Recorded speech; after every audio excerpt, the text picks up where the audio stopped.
mungkin ada sedikit tanggapan dari Bapak untuk rumah podcast kami yang dibangun Bapak Danrem dalam jangka waktu 3 bulan saja, Bapak.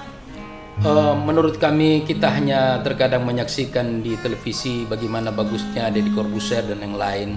Dan saya juga tersentak ketika ini dibangun di Korem. Sepertinya Jakarta pindah ke sini. Jadi ketika saya datang pertama, ternyata apa yang sering kita lihat dan kita bayangkan, maka saya membaca cepat atau lambat mereka yang menang adalah mereka yang berpikir dan mereka bisa. Ini jawaban dari podcast ini sebetulnya. Karena dulu kita kan melihat di televisi, tidak pernah kita lihat di daerah. Iya betul Bapak, betul Bapak. Saya lugas begini karena saya bicarakan apa yang saya pahami tentang Korem. Iya, Kita belum pernah lihat itu.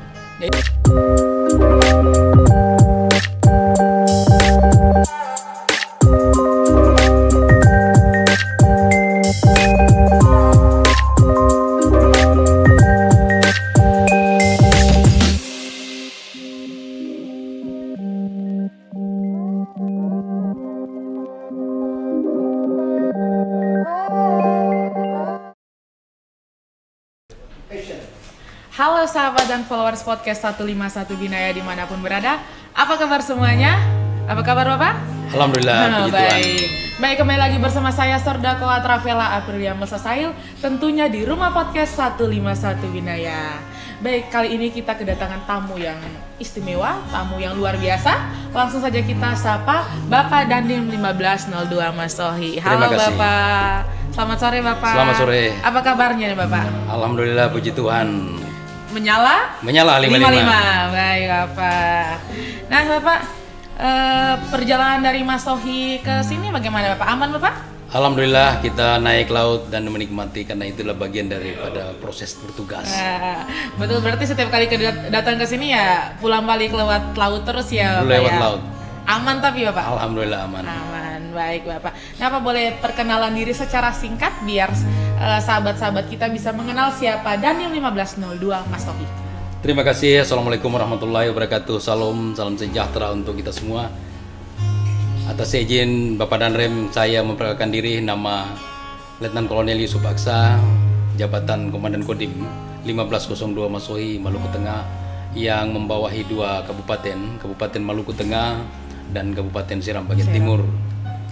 Kemudian saya punya keluarga, anak 2 dan istri 1. Keseharian saya senang membaca, juga senang berdiskusi, dan juga ya senang berkebun. Oh, senang berkebun. Nah, tapi yang menarik ini senang membaca nih. Bapak berarti sering membaca apa? Buku novel atau bagaimana Bapak? Ya, kita dalam rangka memberikan edukasi ke masyarakat yang positif, tentu kita harus memiliki referensi. Karena kita sering berinteraksi dengan masyarakat, jadi memang tentu kita harus memberikan masukan-masukan yang itu memiliki dasar hukum. Jadi kita harus mengisi betul, karena ini teritorial, jadi tidak bisa kita melakukan sesuatu tanpa ada dasar yang jelas. Betul, itu yang Bapak. mendasari kami, sehingga kami benar-benar berusaha untuk membaca referensi sebelum mengeluarkan statement, karena itu sangat penting dan itu akan dipiralkan, sehingga kalau salah menyebarkan maka kita bisa dipermasalahkan. Iya betul Pak. Berarti Bapak berbicara ya atas dasar gitu ya Pak. Dasar. Betul.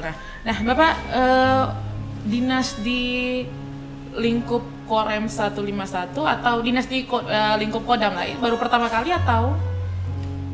Sebelumnya latar belakang kami dari inspektorat di Irjenat, Dirjen Kemhan ya.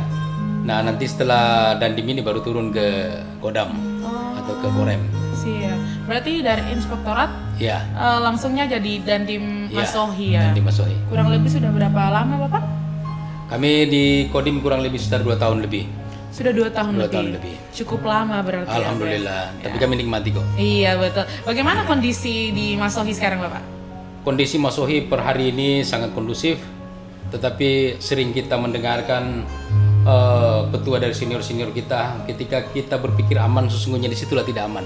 Jadi tetap saja saya memperlakukan upaya-upaya untuk mengamankan Pulau Pamahan Nusa, pulau yang merupakan tanggung jawab kami di Pulau Seram. Jadi kalau ditanya kondusif, ya kondusif, tetapi disitulah sering senior katakan ketika kita merasa aman, sesungguhnya itulah tidak kita aman. Luar biasa, tepuk tangan dulu dong.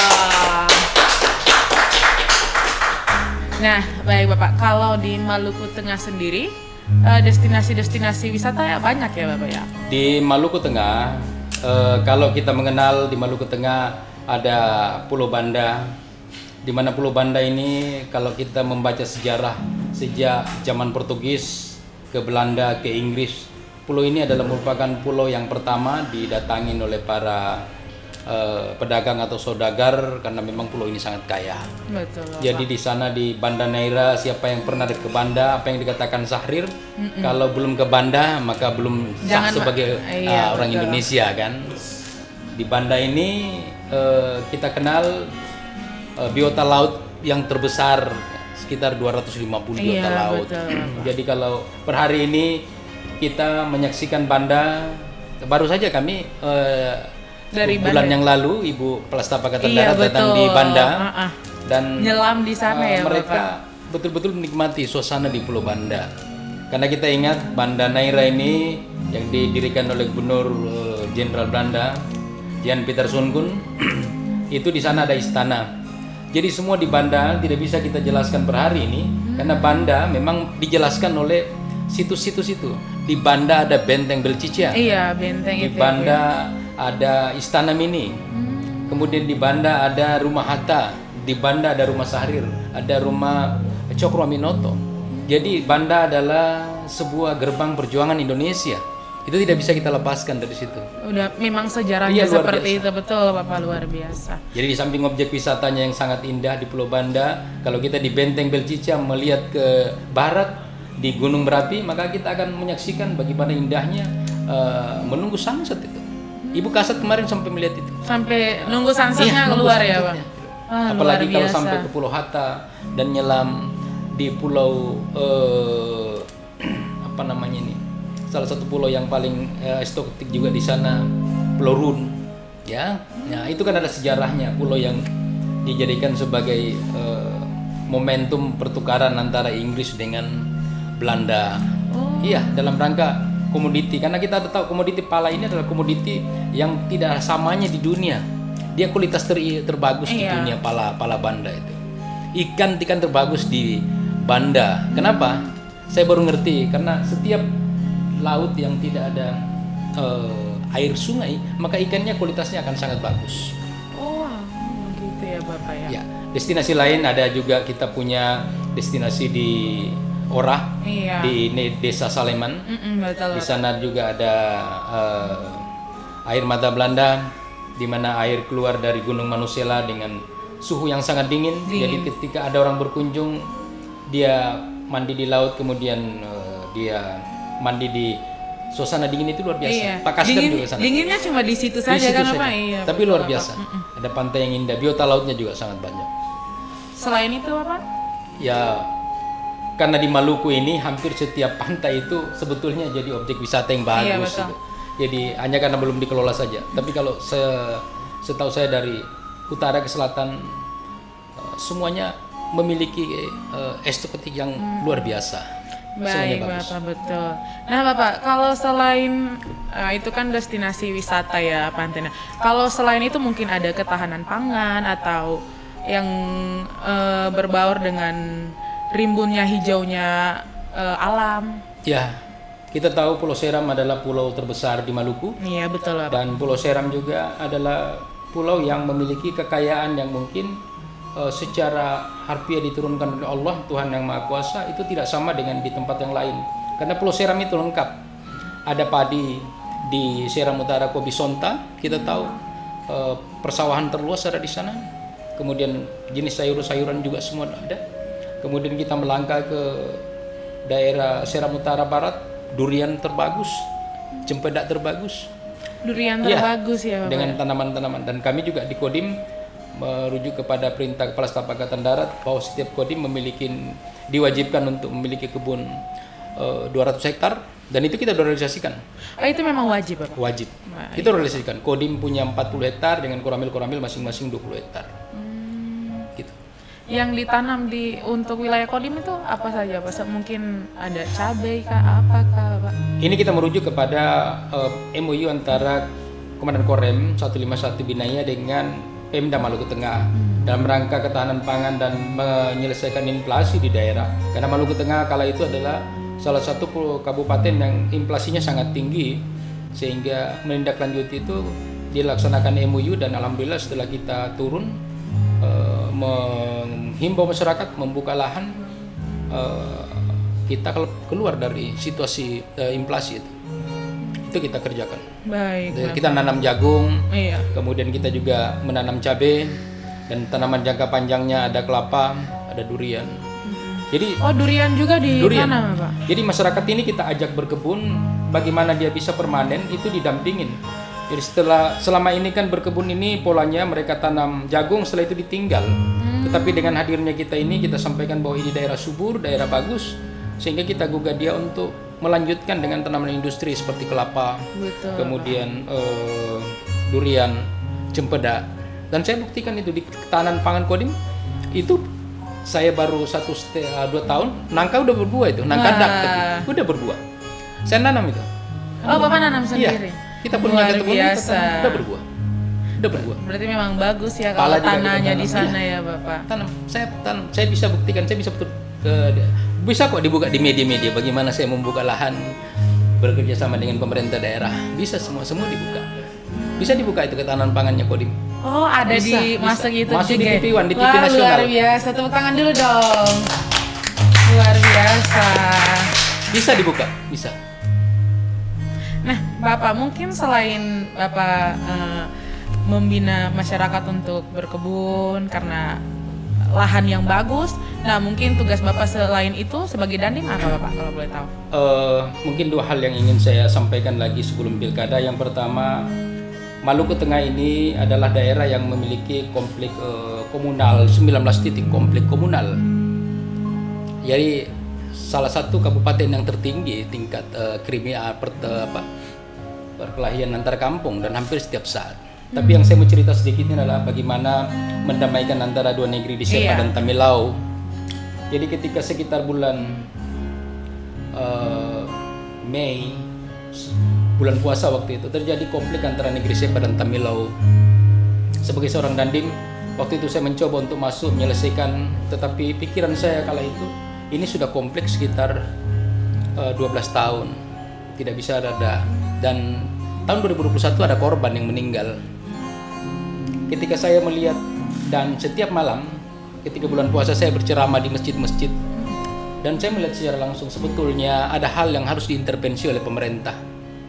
Dan saya sampaikan waktu itu kepada Pak Danrem, Komandan, kalaulah saya sebagai Dandim tidak diberikan kesempatan untuk melakukan intercept secara nyata, maka perdamaian ini tidak terwujud. Saya sampaikan kala itu TMMD ke 158 itu harusnya berada di Seram bagian timur. Tetapi bagaimana upaya saya minta kepada Pak Danrem, Komandan, sekiranya TMMD bisa dipindahkan di Maluku Tengah. Karena tujuan saya bagaimana, dalam doa-doa saya, ya Allah, kuatkan saya bagaimana Ibu Aminah yang korban meninggal suaminya di malam naas itu bisa saya bangunkan rumah di TMMD itu. Dan alhamdulillah puji Tuhan semuanya tersambung dengan baik. TMMD bisa saya pindahkan ke Maluku Tengah. Dan saya laksanakanlah TMMD waktu itu di Maluku Tengah. Dan setiap hari saya berusaha untuk dari Sepa saya datangkan ke Rohua, dari Rohua saya datangkan ke Tamilau. 5 orang saya tukar, ternyata dia bisa makan bersama dan bercerita bahwa kami dulu pernah satu sekolah. Setelah hampir 2 bulan, 1 bulan kita bersama-sama, saya melihat muka mereka sudah semakin membaik. Maka saya mencoba membuka gagasan-gagasan perdamaian yang dilaksanakan oleh Yusuf Kalla, kemudian yang di Aceh. Bagaimana sih orang berdamai? Saya baca semua buku itu, lalu kemudian timbullah gagasan saya, bagaimana saya mendamaikan kedua negeri ini.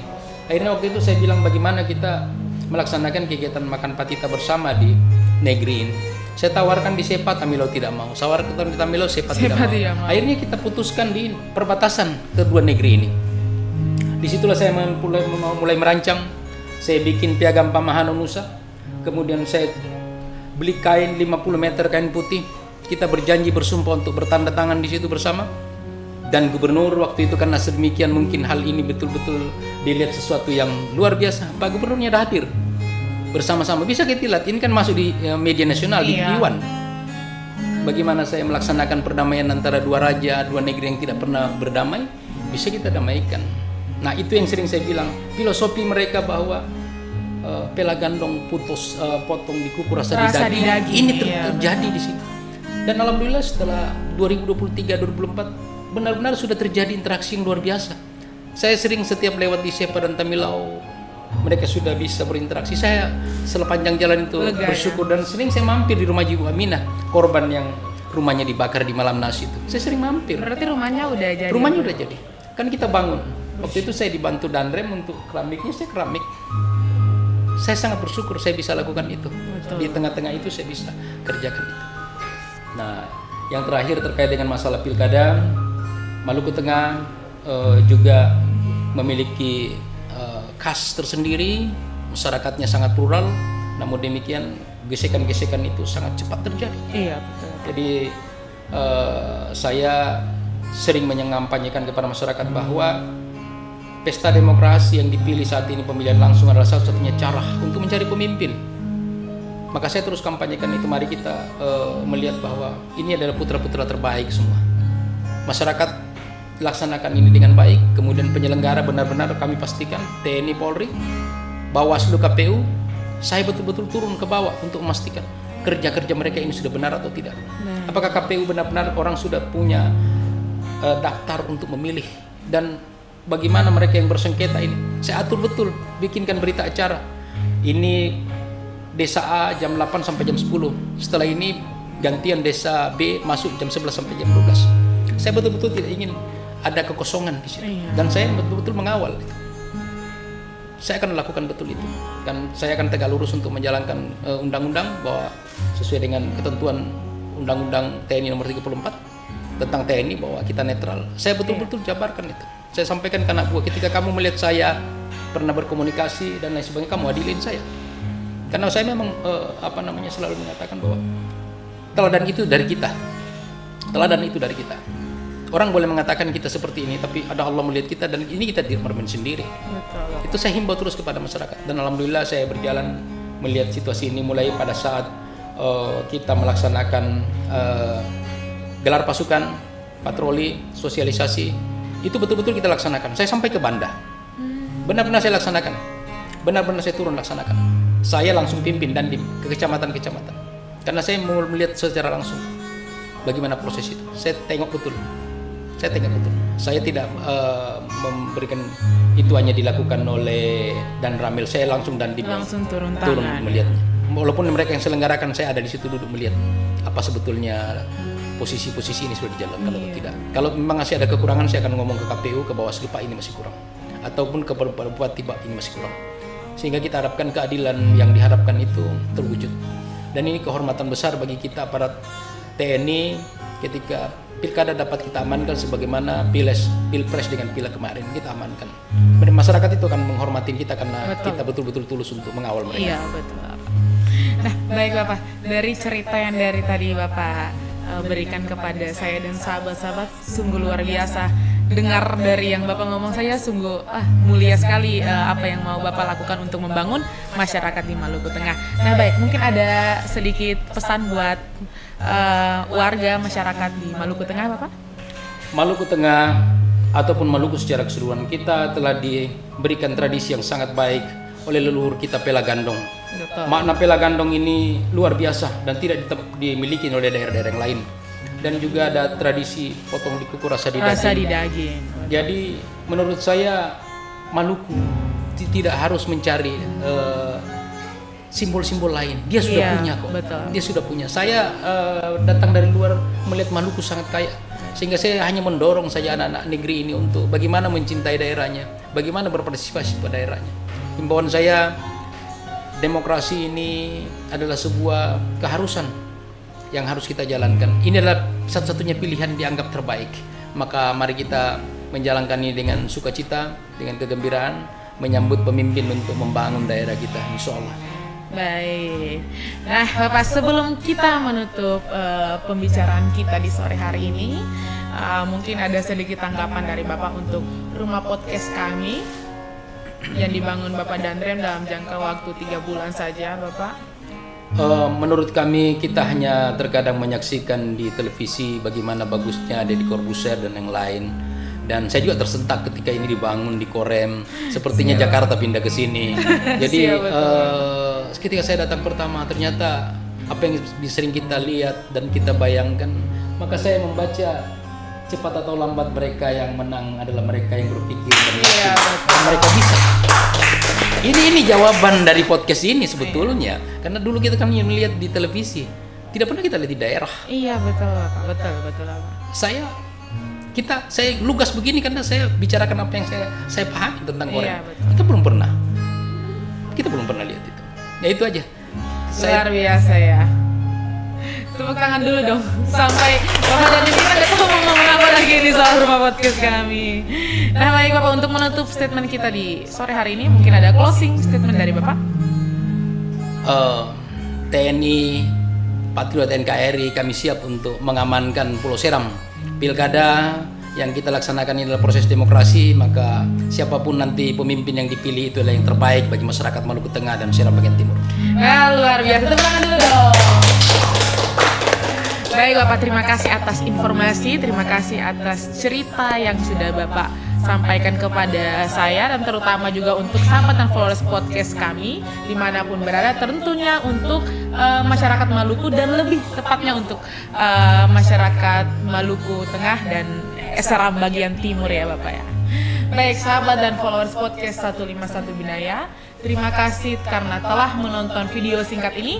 Semoga apa yang Bapak Dandim 1502 Mas Sohi sampaikan kepada kita semua dan untuk sahabat-sahabat podcast 151 Binaya juga dapat membangun rasa kebersamaan kita, lebih mempererat kebersamaan kita dan untuk mempertingkat rasa cinta kita kepada tanah air kita Maluku.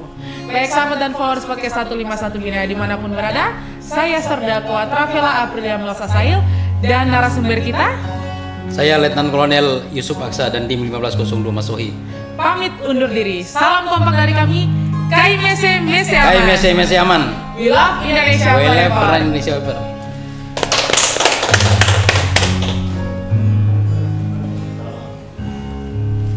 Mohon maaf ya. Izin Bapak. Terima kasih banyak Bapak.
usai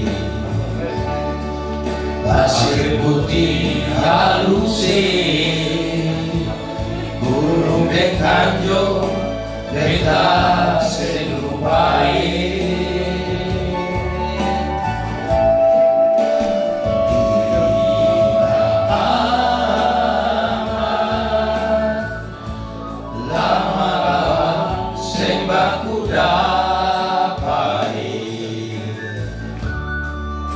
dia jauh lagi tapi dekat di hati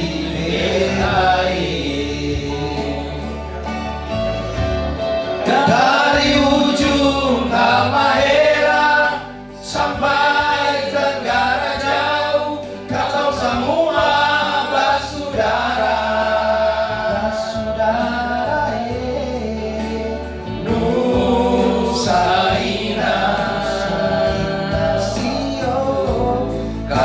semua dari sana dia jauh begini beta seng bisa lupa Maluku tanah pusaka satu nama